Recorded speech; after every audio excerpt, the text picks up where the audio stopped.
अस्सलाम वालेकुम फ्रेंड्स, आप देख रहे हैं हमारा channel M T V from H. और आज हम बात करने जा रहे हैं रियलमी में जितने भी कनेक्शन के सेटिंग्स होती हैं उनके बारे में। यानी जैसे हम ब्लूटूथ को ले लें या फिर वाईफाई को ले लें या फिर उसमें जो हमारा सिम में इंटरनेट चलता है उसको ले लें। जो जो भी मतलब इसमें होता है ना, मतलब जितनी भी इसमें नेटवर्क की सेटिंग है ना, कनेक्शंस की सेटिंग्स, उसके बारे में हम बात करेंगे।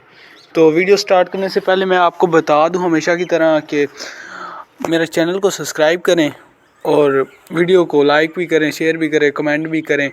और जो भी आपके फ्रेंड हैं, मतलब आपको लगता है भाई इनको ये चीज़ें का नहीं पता, तो उनको भी ये वीडियो शेयर कर दें। ठीक है, वीडियो के एंड में मैं आपको अपने दूसरे चैनल्स के बारे में बताऊंगा कि हमने गेमिंग भी स्टार्ट कर दी है और उसके साथ साथ और भी हमारे इंटरटेनमेंट वगैरह के भी चैनल्स हैं। चलें फिर वीडियो को स्टार्ट करते हैं बिना टाइम वेस्ट किए। सबसे पहले हम ओपन कर लेते हैं सेटिंग्स। ये सेटिंग्स का ऑप्शन आपको नज़र आ रहा होगा, इसको हम ओपन कर लेते हैं।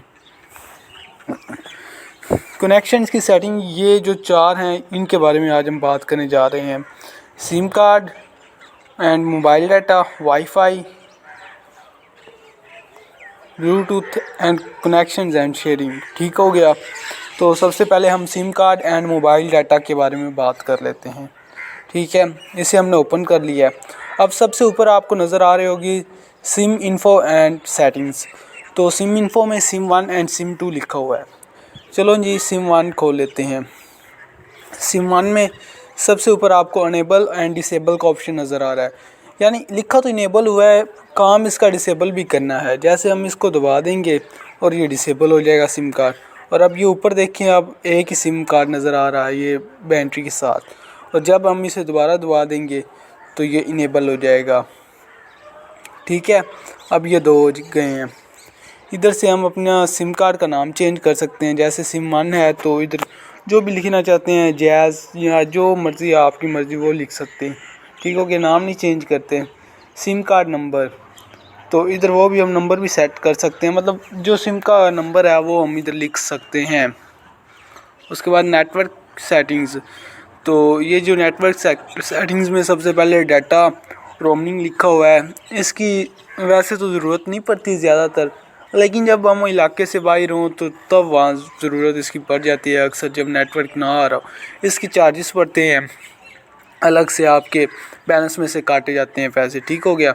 उसके बाद ये नीचे प्रेफर्ड नेटवर्क टाइप, मतलब आप कौन सा नेटवर्क प्रेफर करते हैं मतलब यूज़ करने के लिए। अब इधर ऑटो लगा हुआ है 4G, 3G एंड 2G। इस पर हम दबा लेते हैं। 2G एंड 3G का ऑप्शन है ऑटो में, और ओनली 2G का भी ऑप्शन है। अब 4G, 3G और 2G क्या है, ये असल में अगर हमारा कनेक्शन अच्छा आ रहा है, मतलब नेट का इधर स्पीड अच्छी आ रही है आपके एरिया में, तो ये 4G नेट को चलाएगा। अगर थोड़ा कम है तो 3G कर देगा। और 2G में फिर तो आपको पता ही है, मतलब अक्सर जगह पे नेटवर्क की स्पीड नहीं आती तो 2G कर देता है। और फिर अगर हमने उधर 4G की स्पीड लेनी होती है तो हम डिफरेंट एप्लीकेशंस यूज़ करते हैं ओनली 4G वाली। उसकी भी एक वीडियो है मेरे चैनल पे, वो भी आप जाके देख सकते हैं। अगर हम 3G एंड 2G करेंगे तो चाहे आपका इधर 4G आ रहा है जितनी स्पीड में मर्ज़ी, लेकिन ओनली ये 3G चलेगा और 2G चलेगा। 2G तब चलेगा जब आपका नेट नहीं मतलब सही आ रहा, और 2G ओनली 2G करने का तो कोई फ़ायदा ही नहीं है मतलब। फिर अब इधर से बैक कर लेते हैं। उसके बाद एक्सेस पॉइंट नेम, तो ये बता रहा है कि ये जैज़ का इंटरनेट आप यूज़ कर रहे हैं। इधर से आप प्लस भी कर सकते हैं, मतलब कोई और जैसे मतलब नेट का वो होता है अक्सर छोटे मोबाइलों में भी हम करते हैं, लेकिन ये इतने काम की चीज़ नहीं है। ऐसे हम बैक कर लेते हैं और इधर से ये रीसेट कर सकते हैं, मतलब इसको मतलब जो हमने बनाए हुए हैं उनको डिलीट वगैरह रीसेट कर सकते हैं। उसके बाद कैरियर, तो कैरियर वो ऑटो सेलेक्ट, मतलब ऑटो सेलेक्ट करता है खुद से भैया कौन सी सिम की कंपनी है जो हम यूज़ कर रहे हैं। तो जैज़ है तो उन्होंने जैज़ किया हुआ है। अब इधर से बैक कर लेते हैं। ये सिम 1 का था। अब सिम 2 का भी बिल्कुल सेम है इसकी तरह, उसमें भी वही अनेबल डिसेबल, फिर सिम कार्ड नेम, फिर सिम कार्ड नंबर, और फिर वो डाटा रोमिंग, और उसके बाद प्रेफर नेटवर्क टाइप, और ये सारा वही है एक्सेस पॉइंट नेम और कैरियर। तो इसका खपने की ज़रूरत नहीं है, बैक कर लेते हैं। अब ये जनरल सेटिंग्स, इधर लिखा हुआ है मोबाइल डाटा, इसे हम ऑन करेंगे तो हमारा नेटवर्क ऑन हो जाएगा। उसके बाद नीचे लिखा हुआ है use internet during call on secondary data SIM, मतलब अगर हमारा इंटरनेट चल रहा है और कोई कॉल आ गई है तो हम मतलब हमारा कोई काम हो गया, जैसे कोई चीज़ हम डाउनलोड कर रहे हैं या अपलोडिंग कर रहे हैं, तो इंटरनेट ना रुके इसलिए इस ऑप्शन को ऑन कर देते हैं ताकि दूसरी सिम पे, सेकेंडरी सिम पे हमारा नेट चल जाए। ठीक हो गया। अब नेट को हम इधर से ऑफ़ कर लेते हैं। उसके बाद कॉलिंग, तो इधर ऑलवेज़ आस्क लिखा हुआ है, यानी कि जब आपने किसी को कॉल करनी है तो कौन सी सिम से कॉल हो, सिम 1 से, सिम 2 से या ऑलवेज़ आस्क। ऑलवेज़ आस्क का मतलब ये है कि आपसे पूछेंगे भाई सिम 1 से कॉल करें या सिम 2 से कॉल करें। तो मैंने ये किया है, कभी 1 से ज़रूरत पड़ जाती है, कभी 2 से, वो आपकी मर्ज़ी है, आप सिम 1 सेलेक्ट कर लें, 2 कर लें या फिर यहीं रहने दें। ठीक हो गया। उसके बाद इंटरनेट सिम 2 पे मैंने अभी किया हुआ है, तो 1 पे भी कर सकते हैं। ये देखें, ये आ गया switch the default data SIM, you will need to search for network again after switching. तो मतलब यही है कि आप लोगों ने देखना है कि आपने जो नेटवर्क चलाया है स्विचिंग के बाद वहीं चल रहा है ना। अब इसे रहने देते हैं, कैंसिल बैक कर लेते हैं। उसके बाद डाटा यूजेज, मतलब जितना भी हमने डाटा इस्तेमाल कर चुके हैं आज तक, तो ये सिम 1 पे डाटा यूज़ इतना हो चुका है हमारा 1.48 GB। उसके बाद मोबाइल डाटा यूजेज, अच्छा ये खोल लेते हैं। सबसे ज़्यादा 5 फ़रवरी से लेकर 4 मार्च तक का ये बता रहा है। अभी 4 मार्च हुई नहीं है, लेकिन ये बता रहा है पूरे मंथ का बेस में कितना हमने यूज़ किया है। सबसे ज़्यादा यूट्यूब पे किया है, उसके बाद क्रोम पे किया है, फिर गूगल प्ले पे, फिर vidIQ पे और फिर व्हाट्सएप वगैरह पे। ये सारा ये सिम 1 का बता रहा है हमें। जिस तरह हम ये देखें ना, सिम 1 नहीं ये पूरे मोबाइल का ही बता रहा है कहाँ कहाँ यूज़ हुआ है। उसके बाद डाटा, मोबाइल डाटा लिमिट, तो लिमिट ये start date for data usage statistics, तो ये 5 डे फॉर एवरी मंथ, मतलब हर महीने के, जैसे वो लिखा हुआ था ना 5, उधर से स्टार्ट होता है इसका लिमिट का। हर मंथ के एंड पे ये लिमिट ख़त्म हो जाती है। मतलब वो बता देता है भाई कितना डाटा यूज़ हुआ है, उसका मतलब वो सारा स्ट्रेटजीज जो होता है वो सारा बता देता है। उसके बाद डेली मोबाइल डाटा लिमिट, ये हमने नहीं लगाई हुई, नो किया है, नोट सही है, क्योंकि अगर हम इधर कर दें 100 MB या फिर 500 MB, तो जब वो यूज़ हो जाएंगी तो उसके बाद हमारा नेट ऑफ हो जाएगा। तो हम कोई काम कर रहे होंगे तो हमें मतलब कोई मसला ना बने, मतलब कोई चीज़ सही से ना डाउनलोड हो पाए या फिर भी कुछ भी। उसके बाद मंथली डाटा लिमिट इधर से लगा सकते हैं कि एक मंथ में हमने कितना डाटा यूज़ करना है। अपने पैकेज के हिसाब से लगा सकते हैं। अगर आपका 10 GB का है, 20 GB का है, तो वो इधर लिमिट सेट कर दें भाई इतना पैकेज है तो पूरे मंथ के अंदर इसको यूज़ करना है। और बस अगर ज़्यादा यूज़ होगा तो नेट नहीं चलेगा। उसके बाद बैक कर लेते हैं, इसको ऐसे स्क्रॉल करते हैं तो ये सिम 2 का आ गया। ठीक हो गया। सिम 2 में हमने यूज़ किया है 1 GB के करीब 93 GB। उसके बाद मोबाइल डाटा यूजेज, मतलब ये सिम 2 का डाटा किधर किधर यूज़ हुआ है, तो इसमें सिम 2 का डाटा ज़्यादातर व्हाट्सएप में यूज़ हुआ है, फिर यूट्यूब पे, फिर vidIQ और फिर क्रोम पे। ठीक हो गया। इसकी भी मोबाइल डाटा लिमिट, मतलब ये दोनों सिम्स की अलग से है। ठीक हो गया। उसके बाद वाईफाई डाटा यूजेज, मतलब आप वाईफाई का देख लेते हैं कितना डाटा यूज़ किया है हमने। ये वाईफाई का मोबाइल पे ही है, मतलब आपने किसी से हॉटस्पॉट लिया हुआ है या फिर आपने अपनी वाईफाई लगाई हुई है, तो ये सारा उसका है।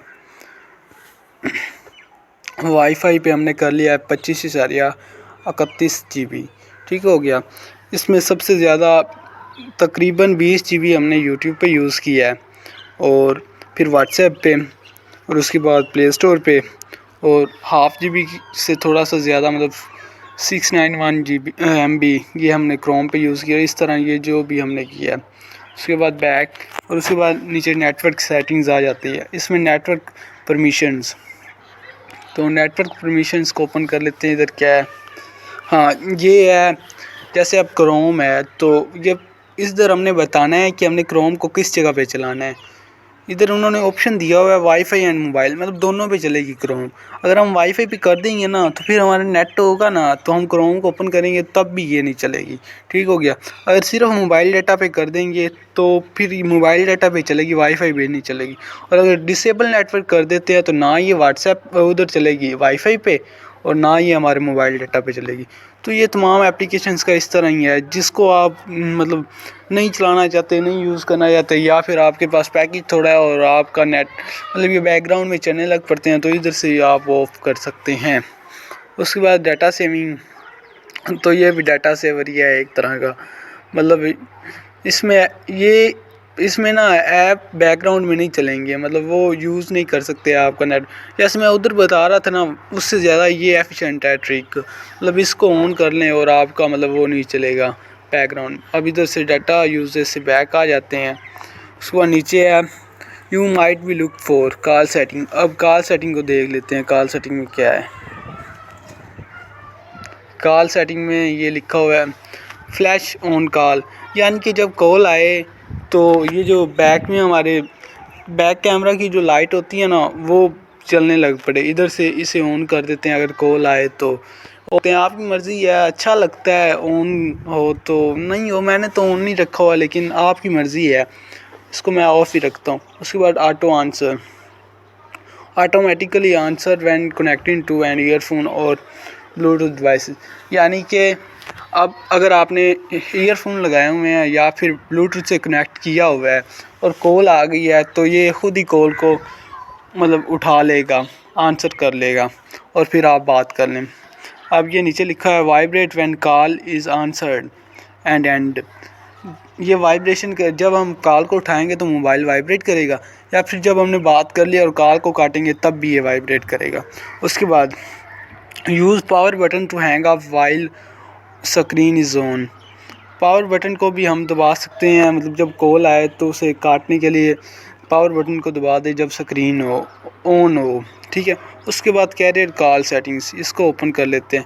इसमें फ़िक्स डायलिंग नंबर में वो डायलिंग नंबर इधर कोई दे दें, सिम 1 का सिम 2 में, तो ये हमें बस ये एडिशनल सेटिंग्स ही हैं एक तरह की। ये कॉल फॉरवर्डिंग को फॉरवर्ड लगा दिया किसी अपने दूसरे नंबर पे, कॉल बैरिंग, और फिर उसके बाद एडिशनल सेटिंग्स, ये इनको हम रहने देते हैं। फिर भी देख लेते हैं एडिशनल सेटिंग्स में क्या है। ये रीडिंग सेटिंग्स, ये फिर अभी बताएगा। ओनर नंबर है और कॉल वेटिंग है, ठीक है। इफ़ देयर इज़, अच्छा इसको हम बैक कर लेते हैं। उसके बाद ये हमारा SIM card and mobile data वाला ऑप्शन ख़त्म। अब हम आगे चलते हैं, तो आगे हमारा वाईफाई को ओपन कर लेते हैं। इधर से होगा वाईफाई ऑन, ठीक हो गया। अब ये जो वाईफाई नेटवर्क किस टाइम आ रहा है ये आपको इधर दिखा देगा।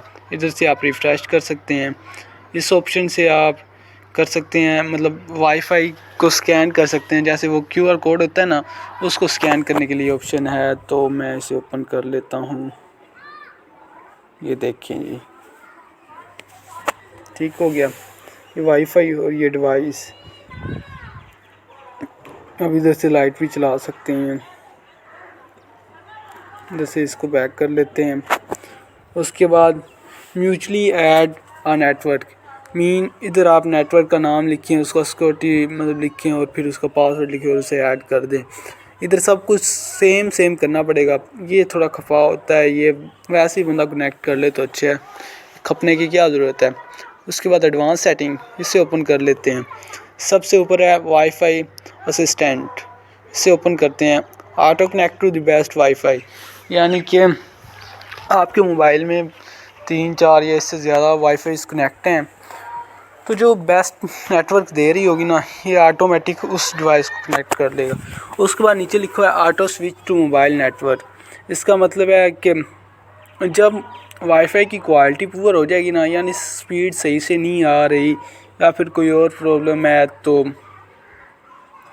इसे ऑन करने से वाईफाई चल रही है लेकिन वो डिस्कनेक्ट खुद ही हो जाएगी और हमारा नेटवर्क डाटा यूज़ होने लग पड़ेगा। अब इधर से इसे बैक कर लेते हैं, ठीक हो गया। फिर ये वाईफाई सेटिंग्स में नीचे लिखा हुआ है स्कैनिंग ऑलवेज अवेलेबल, यानी ये स्कैन करके, जैसे हमने बैग में स्कैन खुद ही ये स्कैन कर देगा वे कौन से नेटवर्क अवेलेबल है। उसके बाद pass point connect to available pass point certificated wifi hotspot with 1 tab, तो ये कोई ऑप्शन होता है मतलब वो वाईफाई में, और इधर भी फिर वो ऑप्शन इनको दबाएंगे तो वो खुद ही कनेक्ट हो जाएगा पासवर्ड की ज़रूरत नहीं पड़ती। ये पता नहीं कौन हमें तंग कर रहा है, इसे एक बार ऑफ कर देते हैं। उसके बाद नीचे है वाईफाई डाटा यूजेज, ये वही है अब जितना आपने वाईफाई से डाटा यूज़ किया। अच्छा, नीचे के system app and app remove end users, ये मतलब सिस्टम ऐप पे इतना हुआ है और वो उस पर उतना। इधर से व्यू ऑल पे तमाम फिर ऐप आ जाएंगे, छोटी छोटी डिटेल भी आ जाएगी। पैक कर लेते हैं, ठीक हो गया। उसके बाद सेव नेटवर्क, जिनसे हमने कनेक्ट किया हुआ है। एक रेडमी नोट 10 5G इससे कनेक्ट किया, फिर नोट 10 से, और फिर ये वीवो को, और ये रियलमी, और ये सैमसंग है। तो इसे हम बैक कर लेते, मतलब ये इधर आपको बता देगा जितने आपने सेव किए हैं। इस पे एडिट भी कर सकते हैं, डिलीट वगैरह कर सकते हैं, रिमूव अगर किसी नेटवर्क को करना हो तो फिर दोबारा आपको कोड देना पड़ेगा, इसकी ज़रूरत नहीं है, हमें बैक कर लेते हैं। उसके बाद इंस्टॉल सर्टिफिकेट्स, तो इसे हम बैक कर लेते हैं। ये हमारा वो खोल के उसमें से जो होंगे उन सर्टिफिकेट्स वो निकाल लेगा। अब अदर में वाईफाई डायरेक्ट, इसे ओपन करते हैं। इसमें ये डायरेक्ट का होता है ऑप्शन, उस वो वाईफाई पे उसे ऑन करके इधर से हम इजीली कनेक्ट कर सकते हैं। फिर WPS कनेक्शन, ये भी सेम ही है। WPS कनेक्शन पे दबाएंगे तो ये 120 सेकंड का टाइम होगा, और हमने वो WPS का बटन दबा देना है अपनी वाईफाई पे, और ये खुद ब खुद कनेक्ट हो जाएगा। तो ये इसे हम बैक कर लिया, और ये WPS पिन कनेक्शन, तो इसमें ये देखें, ये पिन एंटर करें अपने वाईफाई रूटर में, और फिर वो मतलब कनेक्ट हो जाएगा। अब इसको बैक कर लेते हैं। उसके बाद ये वाईफाई इन्फो, ये इसका मैक ड्रेस बता रहा है, और IP एड्रेस इसमें अनअवेलेबल है, ठीक हो गया। इसे भी बैक कर लेते हैं। ये हो गया वाईफाई कंप्लीट। अब इसे हम बैक कर लेते हैं। अब बारी है ब्लूटूथ की, तो ब्लूटूथ ओपन कर लेते हैं। इधर से हम करेंगे ब्लूटूथ ऑन। उसके बाद ये डिवाइस का नाम बता रहा है Realme C12। उसके बाद अभी ब्लूटूथ डिवाइसेस अवेलेबल नहीं है, ये भी उसी की तरह ऑटोमेटिक स्कैन करना शुरू कर देता है। अब एडवांस सेटिंग्स में जाते हैं। विजिबल टू अदर डिवाइसेस, यानी कि आप जब ब्लूटूथ ऑन करेंगे तो दूसरे डिवाइसेस पर भी आपका नाम शो हो जाएगा कि इस बंदे का ब्लूटूथ चल रहा है। उसके बाद मीडिया वॉल्यूम सिंथेसाइज, मतलब ये ब्लूटूथ, अगर ब्लूटूथ डिवाइस हमने कनेक्ट की हुई है ना, जैसे वो हेडफोन्स ब्लूटूथ वाले, तो ये वॉल्यूम वगैरह का होता है। उसके बाद डिस्प्ले कोडिक स्टैंडर्ड्स करंट 4 पे, ये मतलब वो कोड एक देना पड़ेगा। जैसे हम कनेक्ट पेयर करते हैं ना, तो अक्सर वो कोड आ जाता है, तो वो डिस्प्ले करने के लिए है। अब बैक कर लेते हैं, ठीक है। इसका भी ख़त्म हो गया एंड पे। अब कनेक्शन एंड शेयरिंग, तो इसमें क्या है, सबसे पहले एयरप्लेन मोड लग गया। एयरप्लेन मोड में अब अपडेट कर दिया गया है कि एयरप्लेन मोड लगा भी होगा तो आपका ब्लूटूथ और वाईफाई सही सलामत चल रहा होगा। अब इसे ऑन कर देते हैं, ऑफ मीन। उसके बाद नीचे है पर्सनल हॉटस्पॉट, यानी इधर से हम हॉटस्पॉट दे सकते हैं। अब ये डिवाइस का नाम, फिर ये पासवर्ड, इधर से हम हॉटस्पॉट को ऑन कर सकते हैं। अब ये हमारा QR कोड बन के आ गया, जो वो बंदा स्कैन करेगा अगला, इससे हमारा नेटवर्क कनेक्ट हो जाएगा। उसके बाद नीचे है हॉटस्पॉट सेटिंग्स, इधर सेटिंग्स में नाम चेंज कर सकते हैं, इधर से सिक्योरिटी जो है हम वो चेंज कर सकते हैं, पासवर्ड चेंज कर सकते हैं, और AP बैंड चेंज कर सकते हैं। Visible to other devices when turn off this hotspot can be connected mutually, यानी कि वो जो म्यूचुअली वाला था हमने वाईफाई में देखा था, तो अगर हम इसको ऑफ़ कर देंगे ना तो किसी की तरफ नज़र नहीं आएगा, फिर हमें ये सब कुछ लिखना पड़ेगा, ये सिक्योरिटी और फिर कोड और नेम, तो फिर ये हमारा कनेक्ट होगा, ठीक हो गया। उसके बाद नीचे है कनेक्शन मैनेजमेंट, यानी कि इधर ऊपर कनेक्शन मैनेजमेंट को ओपन किया तो ऊपर ब्लैक लिस्ट, तो कितने डिवाइसेस को हमने ब्लैक लिस्ट में किया है कि जिसको हमारा मोबाइल शो ही ना हो। उसके बाद मैक्सिमम अलाउड कनेक्शन, तो मैक्सिमम कनेक्शन इधर अलाउड 10 हैं, आप इसमें से काम भी कर सकते हैं। जितने कनेक्शन ज़्यादा होंगे फिर उतनी स्पीड आपकी कम आनी है, ठीक है। उसके बाद नीचे ये डाटा, और ये जो भी है इसका मतलब है कि डाटा लिमिट भी आप कितनी लिमिट लगाना चाहते हैं, 10 MB 50 MB 100 MB जितनी भी, ठीक हो गया। ये 10 GB या 5 GB 1 GB जो भी, मतलब इधर से आप लिमिट लगा सकते हैं। अब इधर ये जो एंड वाला ऑप्शन है, इसका मतलब होता है कि अनलिमिटेड, जितना मर्ज़ी यूज़ होता रहे। तो वो आपकी मर्ज़ी है भाई, आप लगा दें या ना लगाएं। लगा ही लेते हैं इधर से 200 MB की, तो बैक कर लेते हैं। उसके बाद नीचे automatically turn on personal hotspot when idle, यानी कि आपका ये हॉटस्पॉट बंद कर देगा अगर 10 मिनट तक कोई डिवाइस भी इसके साथ कनेक्ट ना हुई तो। चलो जी, हम खुद ही हॉटस्पॉट बंद कर लेते हैं और बैक आ जाते हैं। उसके बाद नीचे ब्लूटूथ, ये ब्लूटूथ थैथरिंग, इसका मतलब ये नेट को, मतलब ये ब्लूटूथ का एक ऑप्शन होता है जिसके ज़रिए हम ना नेट दे सकते हैं एक मोबाइल से दूसरे मोबाइल को। तो ये भी बड़ा यूज़फुल ऑप्शन है, ये भी आप यूज़ कर सकते हैं। लेकिन वाईफाई जो है तो इसको यूज़ करने की क्या ज़रूरत है, बैक कर लेते हैं। उसके बाद वायरलेस ट्रांसपोर्ट, अच्छा जी, इसका मतलब ये जब से ऊपर स्क्रीन का दिखा हुआ है, इससे हम स्क्रीन को एक हमारे मोबाइल पे जो स्क्रीन चल रही होगी हम अपने दूसरे मतलब डिवाइस पे शो कर सकते हैं, स्ट्रीम भी शो कर सकते हैं, कुछ भी इधर से मतलब हम ये देख सकते हैं भाई कि किस तरह इंस्ट्रक्शंस करना, किस तरह है यूज़। तो ये कोई ऐप बता रहे हैं और फिर उसके बाद ये इस तरह यूज़ करना है। इसको हम रह नहीं देते हैं, हमारे काम का तो नहीं है, लेकिन इधर से हम इसे ऑन करके ये अवेलेबल, ये भी वही है सिस्टम वाईफाई और ब्लूटूथ वाला, तो अवेलेबल डिवाइसेस होंगी तो उनके साथ कनेक्ट कर लेंगे। अब इसे बैक कर लेते हैं। उसके बाद नीचे प्रिंट, अगर प्रिंटर से कनेक्ट किया हुआ है तो हम प्रिंट निकाल सकते हैं, ये भी वही सिस्टम ही है यार, ब्लूटूथ और वाईफाई। अब नीचे अदर्स में VPN, तो VPN इधर से ऐड कर सकते हैं हम कि एड्रेस दे दें और ये सारा कुछ मतलब करके DNS सर्वर का लिख के और फॉरवर्डिंग राउटर वगैरह।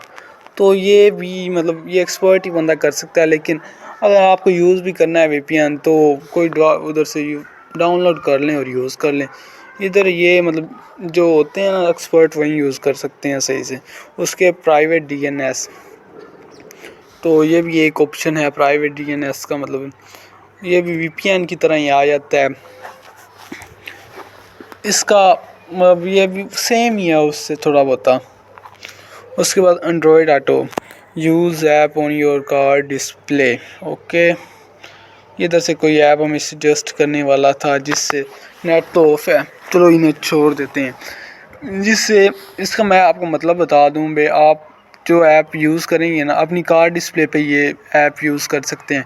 मतलब अक्सर ये जो कार्स हमारी होती हैं इनके अंदर वो LCD लगी होती है, मतलब आजकल जो हमारी कार्स हैं उनके अंदर तो वो सारा टच सिस्टम, मतलब हर चीज़ ऐप वगैरह होते हैं। तो इधर से हम कनेक्ट कर सके ना, तो जो हमारे मोबाइल के ऐप हैं वो हम उसमें यूज़ कर सकते हैं। उसके बाद एंड पे वाईफाई थ्रेटरिंग, ये भी वही है यार, पर्सनल हॉटस्पॉट।